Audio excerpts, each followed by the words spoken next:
करा दो ईवीएम से, नहीं से बैलेट पेपर से। भाई कौन कराएगा? सरकार की नीयत नहीं, सुप्रीम कोर्ट की हिम्मत नहीं, या नहीं कर पा रहे, बार बार मुकदमे डिसमिस हो रहे हैं। अपोजिशन करेगी जी। अपोजिशन के ज़्यादातर नेताओं ने इतना माल इकट्ठा कर रखा, उनके इतना पिट्ठू लग रहा है, उनमें हिम्मत नहीं। एक दिन में पता चल जाए, मेरे जैसा कोई सुप्रीम कोर्ट में जज हो तो एक दिन में हिंदू मुसलमान करने पे प्राइम मिनिस्टर को वहाँ बुलाया जाए, कल 11 बजे पहुँचो यहाँ पे, कहाँ लाट साहब बने फिरते हो। सीएम पीएम किसी के बाप की नहीं थी वो पोस्ट, और उस पोस्ट से अगर रिजाइन किया उस आदमी ने, उसको प्रेस कॉन्फ्रेंस करके बताना चाहिए असली कारण क्या था, वरना वो देश का चोर है। उपराष्ट्रपति पद इस्तीफा देता है, दिन में ठाके लगाता है, शाम का स्वास्थ्य खराब हो जाता है।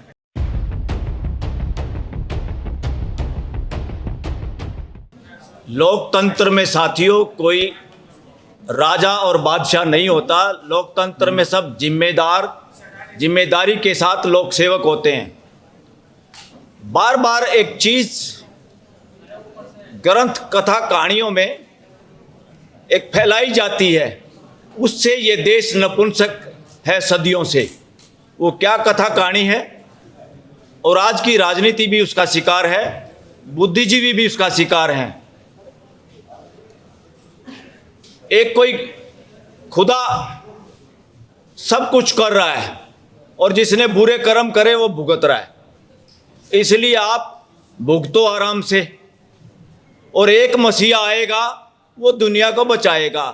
ऐसा चाहे धार्मिक हो, चाहे सांप्रदायिक हो, चाहे पॉलिटिकल नेता हो, इस सोच को छोड़ना पड़ेगा। ये बकवास करने वाली सोच है, पूरी देश की जनता से निकालना पड़ेगा। ना कोई मसीहा है, ना कोई ऐसा खुदा है जो जनता के साथ भेदभाव करता है। भेदभाव आदमी ही आदमी के साथ करता है, और वो आदमी करता जिसके अंदर दिमाग में खुरापात है कि मैं बड़ा हूं। और वर्णवादी कथा कहानियां किताब जला दो इनको, ना इनकी कथा सुनो ना कथा करो। वो भी बेवकूफ था जो कथा करने गया था और जिसकी चोटी और बाल काटे हैं। कौन सी कथा सुनाना चाहते हो? जिन कथाओं से ये देश नपुंसक हो गया, आज भी नपुंसकता के शिकार हैं हम सब, कहीं ना कहीं थोड़ा बहुत मैं भी होऊंगा।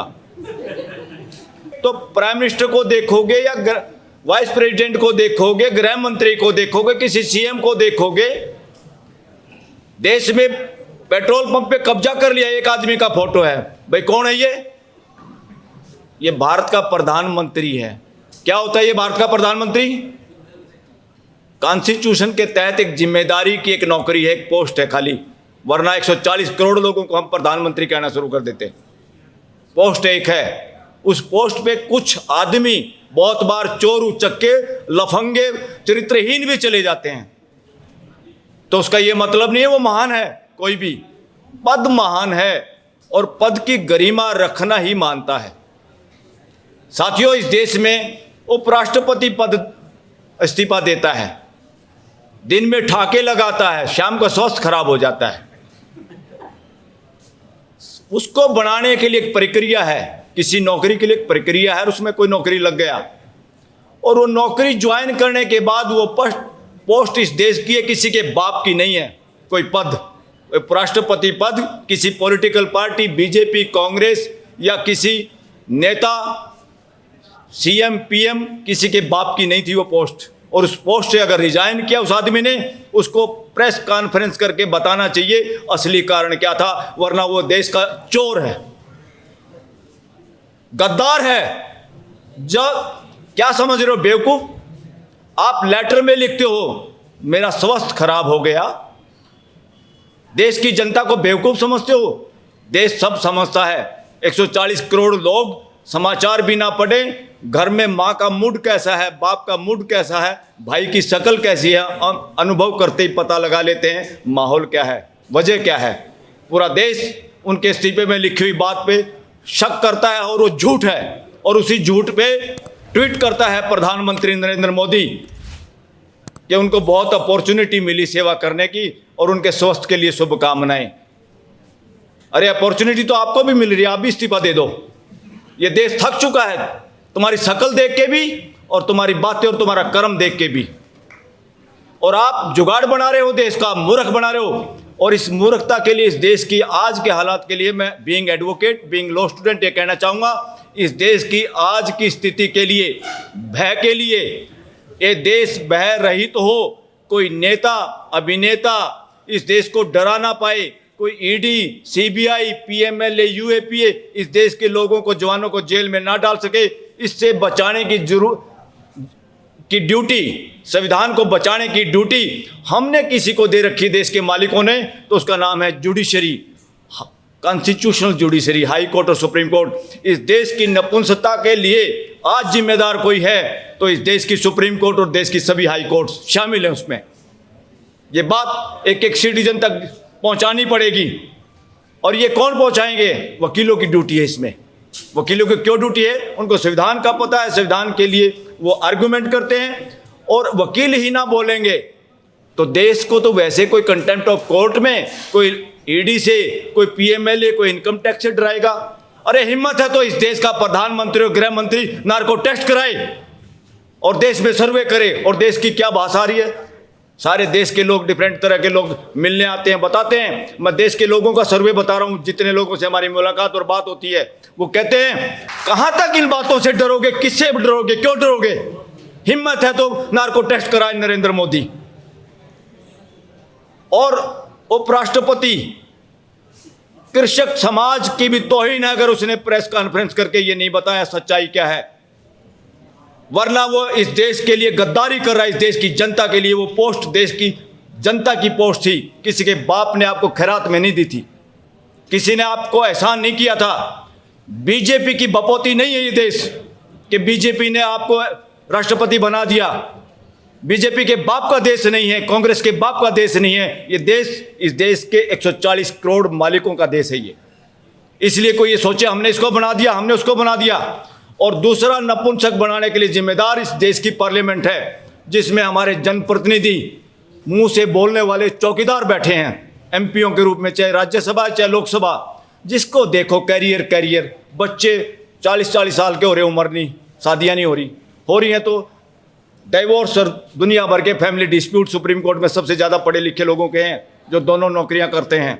लोग सोचते थे टोटे में डाइवोर्स होता है, मैं कहता हूँ टोटे में नहीं, बेवकूफ़ी में होता है, मानसिक गुलामी में होता है। डिग्रियां दुनिया भर की, जीने का ढंग पता नहीं। और पार्लियामेंटेरियन, पहले जुडिशरी जिम्मेदार है देश को नपुंसक बनाने में, दूसरे नंबर पे पार्लियामेंट में बैठे हुए पार्लियामेंटेरियन जिम्मेवार हैं, सारे अक्रॉस दी पार्टी। ये क्या बोल रहे हैं, क्यों नहीं बोल रहे? एमएलए ले जाओ जहाज में बिठा के, आज तक सब्जी मंडी लग रही है इस देश में। क्या कर दिया लोकतंत्र का भाई आप लोगों ने? बातें करते 21वीं सदी की, देश में पार्लियामेंट चर्चा हो रही है, देश का जवाब आप दे नहीं पाए, जिसके आधार पे हमारे हजारों करोड़ का, 20,000 करोड़ कम से कम नुकसान करवा दिया देश का, पाकिस्तान के नाम पे हिंदू मुसलमान करने के लिए, लड़ाई के बहाने से। अरे तुम ठेकेदार हो, संविधान कहता है पड़ोसी से बढ़ाओ, जिसकी पड़ोसी से नहीं बढ़ती वो खुद बदमाश नंबर 1 होता है। अगर आप पड़ोसी से बढ़ा नहीं सकते तो तुम्हारे अंदर काबिलियत नहीं, भागो ये छोड़ के नौकरियां। प्रधानमंत्री हो चाहे मंत्री हो चाहे अपोजिशन के लीडर। और दूसरा, लोकतंत्र में अपोजिशन नहीं होता, इस देश में गलत परंपरा चल रही है साथियों। दूसरा, जो सनातन की चादर ओढ़े हुए, चोरी की चादर, वो सनातनी नहीं है। सनातनी परंपरा के कौन लोग हैं? तथागत बुद्ध, महावीर जैन और गुरु नानक, ये 3-4 पंथ जो हैं, वर्णवाद को छोड़ के सारे पंथ इस देश के सनातनी परंपरा है। वर्णवाद सनातनी परंपरा नहीं है, इसको नोट कर लो, देश में फैलाओ इस बात को। ये चोरी, ठगी, बेईमानी की चादर ओढ़ के सनातनी ठेकेदार इस देश को नपुंसक बना रहे हैं, मानसिक गुलाम बना रहे हैं। और इस देश में चोरी चकारी से उन चीज़ों को लागू कराना चाहते हैं। कावड़ में क्या करोगे भाई? कावड़ में स्कूलें बंद कर रहे हो और कावड़ वालों पे फूल बखेरे हो। अरे फूल बखेरने हैं तो उत्तर प्रदेश के मुख्यमंत्री अपनी मेहनत की, अपनी मजदूरी, पसीने की कमाई से फूल बखेर, जिसके यहाँ बखेरने हैं, कोई रोक नहीं रहा तुम्हारे को। तुम देश के टैक्स के पैसे से, पूरी देश की जनता का पैसा है, उसमें फिर पूछो मुसलमान भाइयों से कि फूल इनके ऊपर फेंके कि नहीं फेंके। पूछो बहुजन समाज से, इनके ऊपर फूल फेंके कि नहीं फेंके। जानबूझ के डरा डरा के आस्ता आस्ता कोई घंटे की आस्था नहीं। मैं इस शब्द को बार बार बोलता हूं, हालांकि मैं कईयों को कहता हूं इसको डिलीट भी कर दो, क्योंकि हरियाणवी में समझाने का तरीका है। 20 सेंटेंस बोलने की बजाय एक बोल दो कि ये बकवास है। इस वजह से साथियों, एक और आपका भी बैन निकलना चाहिए और आप समाज में फैलाओ। किसी की आस्था का ठेकेदारी नहीं ली संविधान ने बचाने की, उसमें 3 कंडीशन है। अगर आपकी आस्था पब्लिक हेल्थ को खराब करती है तो उसकी ऐसी की तैसी करना है कि ड्यूटी इस देश के 140 करोड़ लोगों की है। पब्लिक हेल्थ कैसे खराब होती है? ये नहीं कि आपको बुखार हो जाएगा किसी बाबा को देख के, वो बाबा कथा जो सुनाएगा उससे मानसिक गुलामी भरेगा। वो प्रेजेंट की बात से डरता है, वो प्रश्न पूछने से डरता है, उसको पता किसी बात का नहीं। इसलिए कथा कहने वाले काफी लोग गुमराह कर रहे हैं देश को। इनके ऊपर FIR दर्ज कराने के लिए तैयार हो जाओ, इनकी FIR दर्ज करो। भागेंगे लंगोटा लेके, अपने गमछे उठा के भागेंगे। एक तरह से ये असली जो लोग देश को मानसिक गुलाम बना रहे हैं, कथा कहानियों के जरिए सिलेबस में उस तरह की किताबें लगाने के लिए इन्होंने यूनिवर्सिटियों पे कब्जा कर लिया। और यूनिवर्सिटियों के अंदर एक VC होता है, कहते पोस्ट एक है, रिजर्वेशन नहीं होगी। अरे बकवास मत करो, एक स्टेट में जितनी यूनिवर्सिटी है उन पे रिजर्वेशन लागू करो। कितने VC बनते हैं उसमें बांटो समाज को। सेंट्रल गवर्नमेंट की कितनी यूनिवर्सिटियाँ इकट्ठी करो उनको और उसमें बांटो। ये जानबूझ के इस तरह की जो शरारत करें साथियों, इससे जागना होगा। और आप लोग भी किस्मत के भरोसे बैठे हो, तभी तो कथाओं में जाते हो डरते हुए। आप अपराधी हो, आप और हम भी अपराधी हैं। इसलिए अपराधी है जब घर की औरतें, बच्चे या किसी इस तरह के प्रोग्राम में जाते हैं, हम हिम्मत से कह नहीं पाते। हमें इतने डर में डाल दिया गया। एक छोटी सी मूर्ति, बकवास मूर्ति, किसी भी उसकी जिसका कोई अस्तित्व नहीं, जिसका माँ बाप का पता नहीं, जिसके बारे में पूछे तो इतिहास नहीं, सबूत नहीं, उसके बारे में उसको मूर्ति को कहना इधर फेंको इसको। बच्चे ने ये देखा ही नहीं। कई ऐसी मूर्तियां हैं जो आजकल कहीं भी देखोगे, जिंदा आदमी, जिंदा लोग, जिंदा जानवर ऐसे होते ही नहीं। उस चीज को दिखा दोगे तो क्या होता है पता आपको? आपके बच्चे डरते हैं, मानसिक गुलाम बनते हैं, बचपन में मानसिक विकास नहीं होता। उस मूर्ति को हटाने के लिए आप भी कह नहीं सकते अपनी बीवी को, क्योंकि आपको भी डर लगता है कभी पता नहीं कल क्या हो जाएगा, नौकरी से चला जाऊं, एक्सीडेंट हो जाऊं, फलाना हो जाऊं। कुछ नहीं होता, और जो होता है उसको आप भी नहीं रोक सकते। ना कोई सांड प्रकृति में है। जो घटनाएं, जो नियम प्रकृति के हैं, वो किसी ने बनाए नहीं हैं, वो हैं ग्रेविटेशनल गुरुत्वाकर्षण का नियम। न्यूटन के बाप ने नहीं बनाया, ना न्यूटन ने बनाया। उसने समझ के वो बात बता दी दूसरों को, इसलिए हम कहते हैं न्यूटन का नियम। जो कुछ है अस्तित्व में है। ये वहम छोड़ दो कि भाई मेरे घर में भी एक बच्चा पैदा हुआ, मैंने घर बना दिया, हमने ये हॉल बना दिया, ये कैमरे बना दिए। ये सोच के हमें ये लगता है कि दुनिया भी किसी ने बनाई होगी। ये नहीं बनाई किसी ने। जब तक ये समझ में नहीं आएगा, जब तक ये बैम खत्म नहीं होगा आप लोगों का। कितनी कथा सुन लो, ये कथा उसी में घुमाएंगे। ये धंधा है, धंधा। मॉल में तो जाओगे, महंगी चीज मिल जाएगी, मिलावटी मिल जाएगी, कुछ तो मिलेगा। यहां तो जेब भी कटवाओगे, मानसिक गुलाम बन के आओगे। ऐसी गुलामी ना रंग भेद नीति में है थी विदेशों में, ना दास प्रथा में थी। इस देश का बेड़ा गर्क करने वाली वर्णवादी मानसिकता, वर्णवादी व्यवस्था, अव्यवस्था, व्यवस्था नहीं है ये। इसने विदेशी आक्रांताओं के साथ भी मिलकर इस देश के साथ षड्यंत्र किया। इनको कोई लेना देना नहीं इस देश की गुलामी से। ये किसी के साथ भी हाथ मिला के अपनी मोनोपोली बनाने के लिए बने रहना चाहते हैं। इस बात को पहचानो। और एक गैर कानूनी अनरजिस्टर्ड ऑर्गेनाइजेशन जिसका नाम RSS है, उसके सारे लोग, उसके बिल्डिंगें देखो कितने कितने पैसे की बन गई है। कहां से आया? सारे बीजेपी के ऑफिस इस देश में इतने बड़े बड़े बन गए, कहां से आया पैसा? एक दिन में पता चल जाए, मेरे जैसा कोई सुप्रीम कोर्ट में जज हो तो एक दिन में हिंदू मुसलमान करने पे प्राइम मिनिस्टर को वहां बुलाया जाए, कल 11 बजे पहुंचो यहाँ पे, कहां लाट साहब बने फिरते हो। इस देश को पता चल जाए। हिम्मत होनी चाहिए। ये पावर है, ये ड्यूटी दे रखी है हमने। और जब ये duty supreme court, high court ना करे तो फिर क्या करोगे? फिर कहोगे राम भरोसे। छोड़ दो ऐसे राम को, ऐसे राम के पल्ले नहीं घंटा। इसलिए वो राम आप हो खुद। अपनी जिम्मेदारी लोगे। और आज जिम्मेदारी निभाने में सुप्रीम कोर्ट भी फेल हुई है, सरकार बदमाशी कर रही है। तो इसलिए मालिकों को खुद अपना काम करना होगा।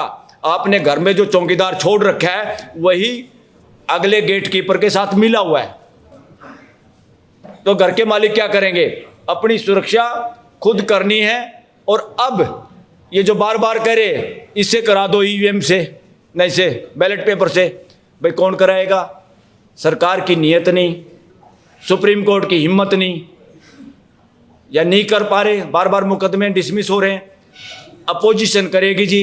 अपोजिशन के ज़्यादातर नेताओं ने इतना माल इकट्ठा कर रखा, उनके इतना पिट्ठू लग रहा है, उनमें हिम्मत नहीं। कुछ पकड़े गए, कुछ पकड़े जाने के डर में चुपचाप सीधी सादी भाषा बोल लेते हैं, अपना गुजारा कर रहे हैं।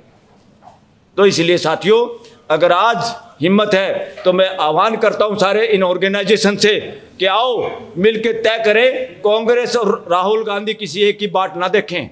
एक तरफ ताड़ियां पीटते हैं जब नरेंद्र मोदी बोलता है ताकि टिकट ना कट जाए, क्योंकि फोटो है ना वहाँ तो सब कुछ कैमरे में। एक तरफ राहुल बोलता तो उसकी भी ताड़ी पीट देते, चाहे वो सारी अच्छी भी ना कह रहा हो। तो ताड़ियां पीटने का धंधा, गोरख धंधा छोड़ो। अकेले राहुल के भरोसे भी रहना छोड़ दो, और अकेले नरेंद्र मोदी को तो देख ही लिया आप लोगों ने। अगर इलेक्शन बैलेट पेपर से कराना है तो अब जनसभा तो ऐसी तो करते रहो, मगर ये जनसभा देश में करो, और जरूरत पड़े तो सुप्रीम कोर्ट से पदयात्रा शुरू करो। पहले दिल्ली की कर दो, हम सब मिलकर, सबसे आगे मैं मिलूंगा कि बैलेट पेपर से चुनाव होगा और देश की जनता तैयार है। आप निकलोगे जिस सड़क से, हम ये नहीं कहेंगे हमारे साथ शामिल हो जाओ।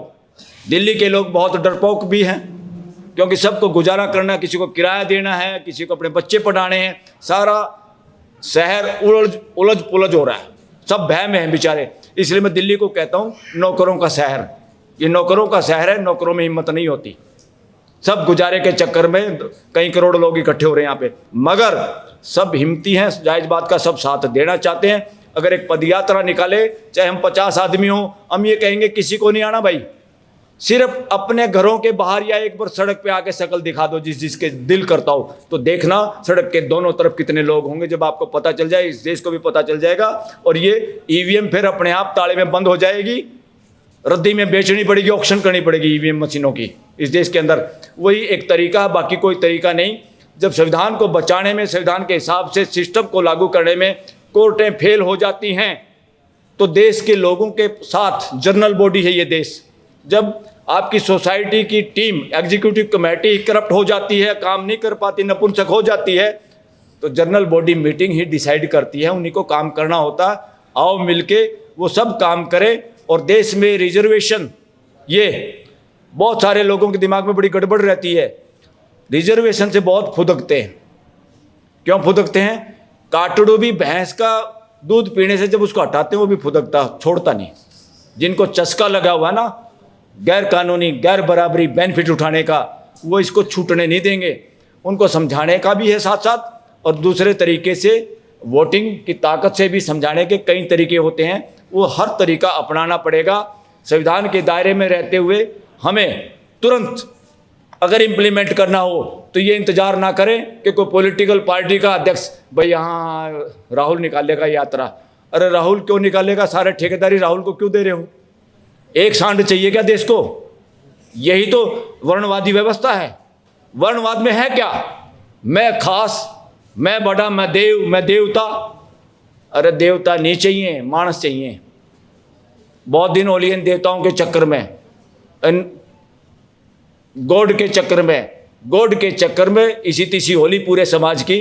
अब इंडिया को इससे बाहर आना है। एक तो अपने घरों में कोई ऐसी किताब जिसमें जाति पाति को सही ठहराने की किताब हो, उनको फेंक दो। और मैं तो कहूँ रद्दी में भी मत बेचो, कोई और पढ़ लगा सस्ती लेगा, उसको जला दो, उनको जलाओ। और इस तरह की कोई कथा करे, उसका इलाज करो, उसकी एफआईआर दर्ज कराओ। उस देश को गुमराह करने वाले ये सारे बाबे भाग जाएंगे। जो आप लोग डर रहे हो कि हमारी एफआईआर होगी, हमने फलाने को कह दिया, उसकी आस्था हालेगी। अरे तेरी आस्था इतनी हाल है, बिना हवा के हाल है, इसकी हमने ठेकेदारी नहीं ली। और ऐसी आस्था को तो हम हलाएंगे, जड़ से उखाड़ेंगे ऐसी आस्थाओं को। ये गलत परंपराएं हैं। थैंक यू वेरी मच साथियों।